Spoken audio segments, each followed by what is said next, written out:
The Darkness of the Moor, written by James Everett. It is dusk time outside the moors. Heavy rainfall beats down, a rumble of thunder. A pack of baying hounds comes tearing through. The huntsman follows behind, riding on his white horse. He is dressed in a black cloak with whip by his side.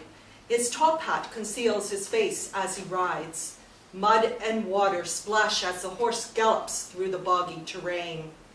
A flash of lightning. Daytime inside the car. The weather is now clear and sunny. Driving his car is Oliver Coombs, 35 years old. His daughter Heather, 9 years old, is sitting in the passenger seat. Heather is busy playing a game on her dad's phone. Mayday? What's fun about that? Huh? What's fun about May Day? It's a massive party, that's what. You get to dance around the maypole and sing and loads of stuff. Heather isn't listening, but he is engrossed in the phone game.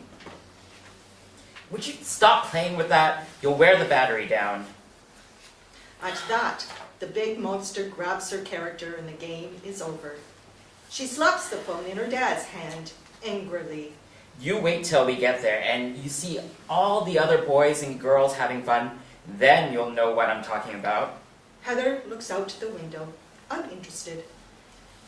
Outside the wide comb in the moor and inside the car, it is daytime.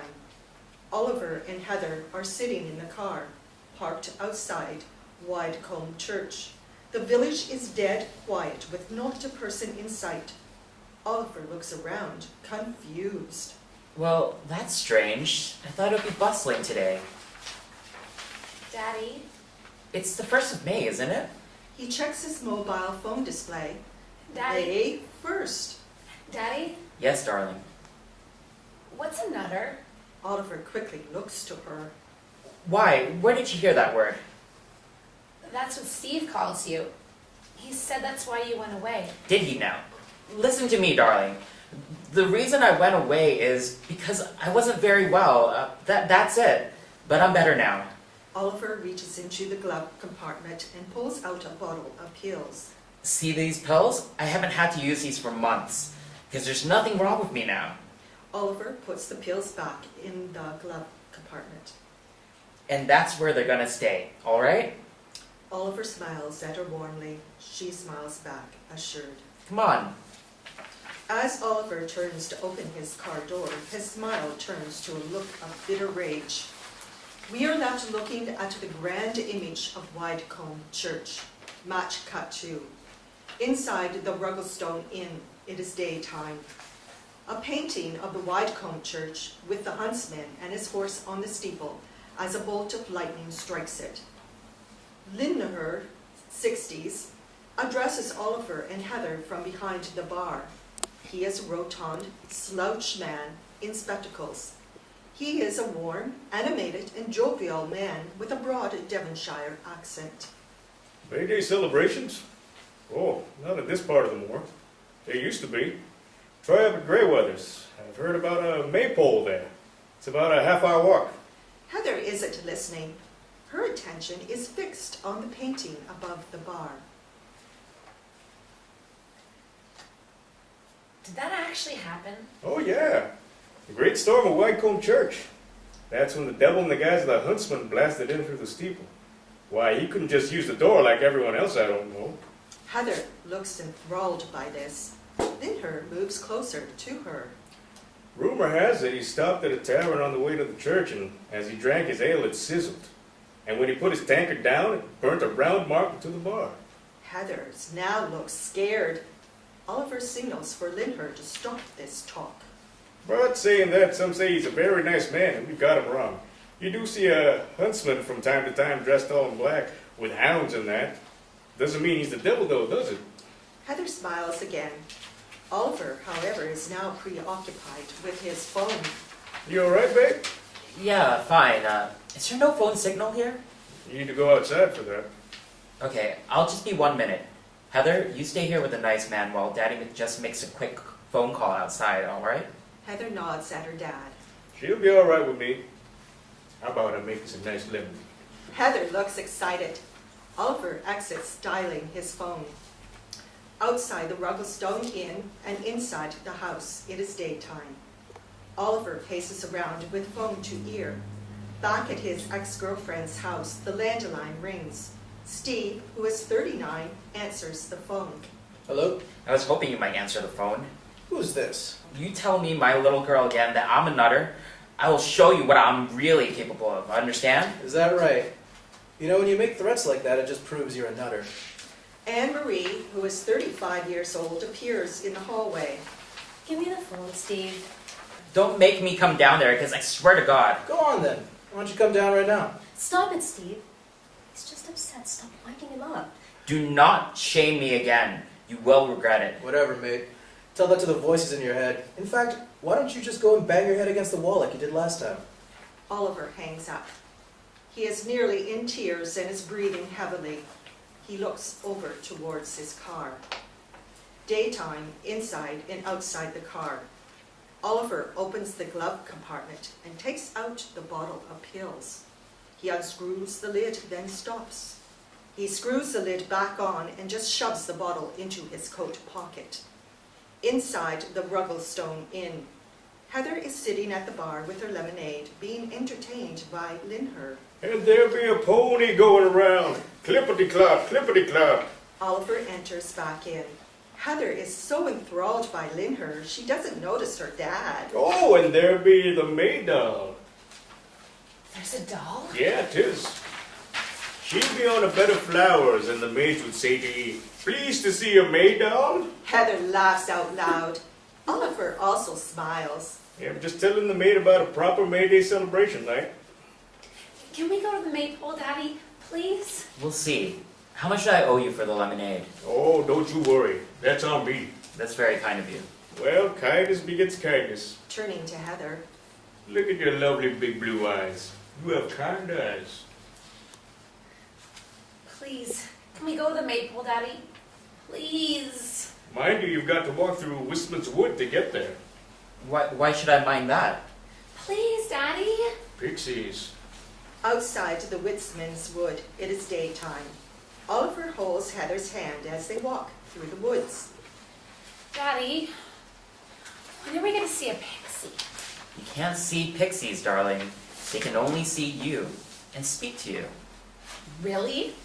Yeah, 'tis true. Daytime outside the moors. Now, with Heather on his back, Oliver marches up the moorland hill. Right. Unless we've been led astray by the pixies, I think we should be here. As they reach the brow of the hill, the stone circle that is Greyweather's appears beneath them. A maypole stands in the middle, but not a person or sign of any festivity can be seen. Heather climbs down off Oliver's back. She looks disappointed. Oliver looks at his watch. 2:15. No! I don't believe it. We must be too late. Oh. I wanted to see the pony and the Maydol. I'm sorry, darling. We can still dance around the maypole. Oliver isn't listening. His eye is caught by what looks like a huntsman on a horse, with a pack of hounds heading their way. I'll race you down. Heather, no! She is already halfway down, unable to stop. Oliver looks back out again, but the huntsmen and hounds have now disappeared. Oliver relaxes again. Then suddenly the pack of hounds come hurtling towards the stone circle. Heather! Oliver starts running down the hill, but the hounds are now closer to her than he is. Heather screams at the sight of them and freezes stock still. Heather, get behind a stone! Go behind a stone! Heather quickly darts across to one of the large monoliths of the stone circle and crouches down behind it. Oliver crouches down behind the nearest stone to him and watches the hounds as they race past him, the huntsman on his horse following behind. He then gets up and dashes over to Heather. But she's gone. Heather! Heather, come out now! Oliver runs around the circle checking. She's not either side of the stones. Heather! His voice echoes in the distance. He looks up towards where the huntsmen and hounds disappeared. Surely not. He waits a moment, then runs up the hill. When he gets to the top, he looks over the other side and sees the vast wilderness of Doughtmore. No trace of the hunt. He turns back to see the stone circle beneath him. Heather! Just his voice echoes back at him. He takes out his mobile phone to make a call, but there's no phone signal. The phone beeps and flashes a warning of low battery. Oliver stares out at the moors, a look of dread across his face. Inside the living room, it is daytime. Anne-Marie stands by the window with her mobile phone. Steve is sitting in an armchair watching the football, drinking a can of lager. He's still out of signal. He'll call when he gets your text. They're not due back till 5. She looks at the clock. 3:35. Why do you have to antagonize him like that? Oi! Threaten me! I just put him back in his place, that's all. You called him a nutter in front of his daughter. I told you that would get back to him. I was joking when I said that. No, you weren't. Why couldn't you just apologize to him? If someone has a history of mental illness, you don't rub it in their face. Well, if he's that unbalanced, what are you doing letting him have access? Steve, how many times? If he's been given medical approval, he has his rights. He's back at work. He's been doing really well since he got out of that place. Steve gets up out of his chair. Why don't you just go back to the nut job if he's so great? He storms out of the lounge and slams the door behind him. Anne-Marie looks out the window, tearful. Daytime, outside the woodsman's wood. Oliver is stumbling through the woodland. Heather! Is anyone there? Heather! Please, God. Please! He takes out his phone and sees he now has phone signal. He quickly dials 999 and it connects. Hello, emergency services. Oh, thank God! Hello! Please help me! There is a double beep as the phone dies. He throws the phone away angrily, but then runs over to where it fell, searching for it frantically. An owl hoots, startling Oliver. He loses balance and falls over. When he gets up again, he has absolutely no idea from which direction he came. He freezes with fear.